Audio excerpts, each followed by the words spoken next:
সুপ্রিয় দর্শক, বাংলা চলচ্চিত্রের ইতিহাসে এমন কিছু চরিত্র আছে যাদের এক ঝলকে পর্দায় দেখলেই রক্তচাপ বেড়ে যায় দর্শকের।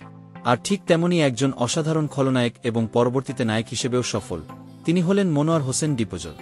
আজকের ভিডিওতে আমরা জানব তার জীবন কাহিনীর অজানা কিছু দিক, যেমন তার মাসিক আয়, পরিবার, ব্যবসা, অভিনয় জীবন ও জনপ্রিয় সিনেমার গল্প। বিস্তারিত জানতে ভিডিওটি না টেনে শেষ পর্যন্ত দেখতে থাকুন। অভিনয় জীবনের শুরু।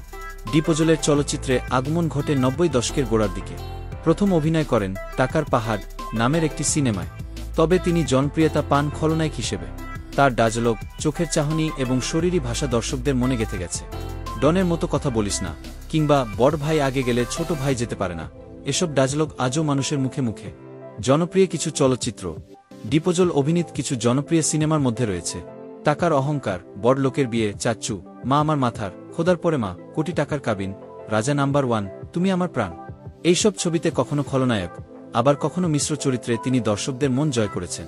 পারিবারিক জীবন। ডিপজলের পুরো নাম মনোয়ার হোসেন ডিপজল। তার বাবার নাম ছিল হোসেন আলী, যিনি একজন ব্যবসায়ী ছিলেন। মায়ের নাম সম্পর্কে নির্ভরযোগ্য তথ্য না থাকলেও জানা যায় মা ছিলেন একজন গৃহিণী। তার স্ত্রী আলেয়া মনোয়ার, যিনি একজন ঘরোয়া ও পরিবারকেন্দ্রিক নারী। তাদের একমাত্র মেয়ে আমরা হোসেন, যিনি বর্তমানে ডিপজলের ব্যবসার দেখাশোনা করেন এবং মাঝে মাঝে মিডিয়াতেও দেখা যায় তাকে। ব্যবসা প্রতিষ্ঠান ও সম্পদ। ডিপজল শুধু অভিনয় জগতেই নয়, ব্যবসা জগতেও একজন সফল ব্যক্তি। তিনি রাজধানীর মিরপুর এলাকায় বসবাস করেন এবং সেখানে বিশাল ব্যবসায়িক সাম্রাজ্য গড়ে তুলেছেন।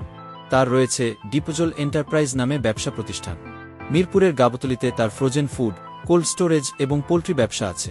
এছাড়াও রয়েছে গাড়ির শোরুম, সিনেমা হল এবং মার্কেট। মাসিক আয় ও সম্পত্তি। বিশ্বস্ত সূত্র মতে ডিপজলের মাসিক আয় প্রায় 8 থেকে 10 লাখ টাকা, যা তার অভিনয়, ব্যবসা ও বিভিন্ন স্থাবর সম্পত্তি থেকে আসে। ঢাকায় তার একাধিক বিলাসবহুল বাড়ি ও গাড়ি রয়েছে। তার গ্যারেজে রয়েছে ল্যান্ড ক্রুজার, প্রাডো, পাজেরো ইত্যাদি দামি গাড়ি। স্বাস্থ্য ও ব্যক্তিগত জীবন।